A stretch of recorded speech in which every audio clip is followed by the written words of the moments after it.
సమాచారం అయితే, పక్కా సేకరించిన లెక్కలే అయితే ముఖ్యమంత్రి గారు ఆ సర్వేకు మీరు బాధ్యత వహిస్తారా? నాది బాధ్యత, దీని మీద డిబేట్కు నేను రెడీ అంటే ఎక్కడికి రావనో చెప్పు, నేను ఒక్కరిని వస్తా. నీ సర్వే తప్పని నిరూపిస్తా. మీ సొంత మహబూబ్ నగర్ జిల్లాలోనే మీ అభ్యర్థి ఓడిపోయిండు. మీరు సిట్టింగ్ ఎంపీగా ఉన్న మల్కాజ్గిరిలో ఒక్క సీట్ రాలే. ఇవాళ మీరు కరెక్ట్ గా పనిచేసినంటే 6 నెలల పాటు కరెక్ట్ గా కాంగ్రెస్ పార్టీ విధానాల కోసం పనిచేసినంటే ఆ 8 సీట్లు కూడా కాంగ్రెస్ పార్టీకి వస్తే ఇలా నరేంద్ర మోడీ ప్రభుత్వమే లేదు కేంద్రంలో.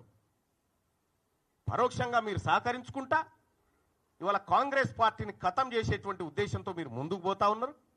మీరు పొండి, మీ విధానాలు కూడా అర్థమవుతా ఉన్నాయి.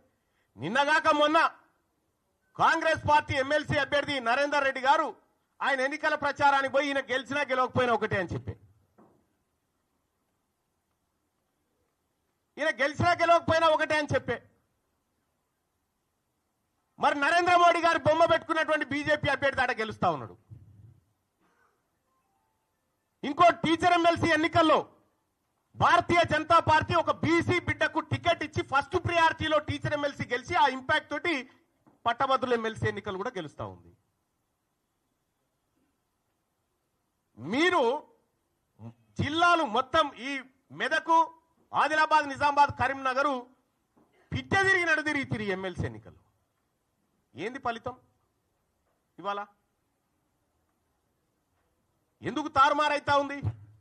ఇవాళ ఏడాది లోపలనే కాంగ్రెస్ పార్టీ పైన, ప్రభుత్వం పైన ఇంత వ్యతిరేకత ఎందుకు వస్తా ఉంది? ఆత్మ పరిశీలన చేసుకోవాలి కదా ఇది.